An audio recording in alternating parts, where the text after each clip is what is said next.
scorekeeping, you can always email me at scorekeeper@mvgsa.com. I'm going to go through this pretty quickly. These are our scorebooks that we're going to use for the year.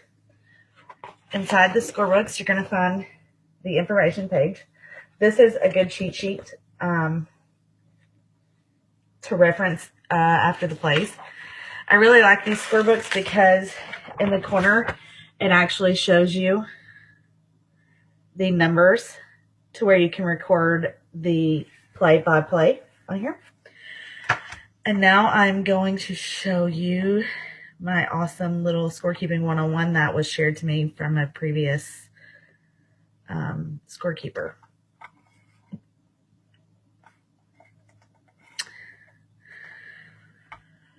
Again, that is my email. If you need me for any reason that has to do with scorekeeping, you can always email me there. What is scorekeeping? Scorekeeping is an official of a sports contest who keeps record of the score. In softball, scorekeeping is the practice of recording the details of a softball game as it unfolds. Why it's important. As a scorekeeper, you'll be helping the umpire. The home team always provides the official scorekeeping. The umpire may ask you the current count. For example, how many outs, how many runs have come across home plate. 8U is 4, and then you switch. 10U is 6. How many outs a pitcher has made. This is important, especially for your coach, for you to keep up with these things.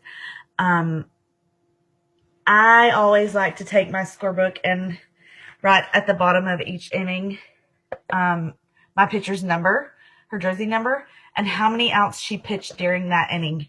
Super important because a girl can only pitch so many outs per every so many games. You also may ask about the batting order. It helps your coach. You can answer questions during the game, provide statistical information used to evaluate the player's progress, provides context for all-star conversation, but you have to remember you are not part of your kid's team during this game. What you need, you will need a scorebook. This is the scorebook that we use with MVGSA. You will need lineup cards. I also have those, and I will give you those during our scorekeeping meeting. I always like to use a lead pencil. It's just my preference. Erasers, you're gonna need them. Don't ever fill out your scorebook in ink. A long attention span and minimal distractions. If you have small kids, and I just say this because I've done it, it is so hard to scorekeep because if your kids are like mine, they're always going to be asking you questions. So it's super important to have those minimal distractions. Before the game, you can arrive at least 30 minutes before the game. Bring your pencils and your erasers.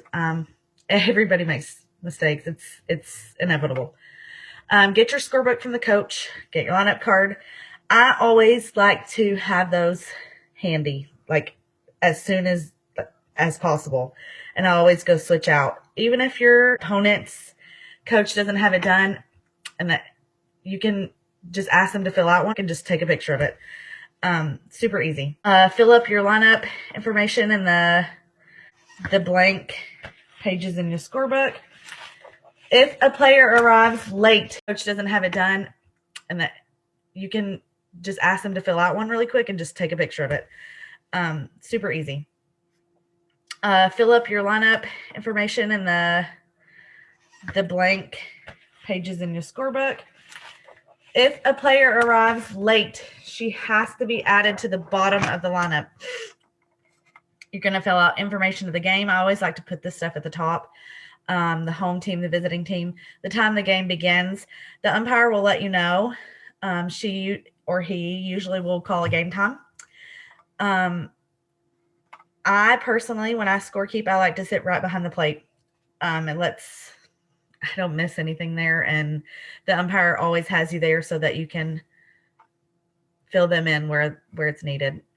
And 8s, 10s, 12s, and uppers. No new innings shall start after 1 hour and 25 minutes has elapsed. Always please remember to record the exact game time that the umpire calls.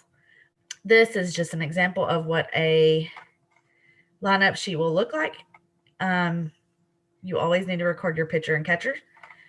This here where it says outs, these are your pitching outs. So on this exact lineup, it is saying the girl number 16 has pitched 9 outs and number 8 has pitched 6.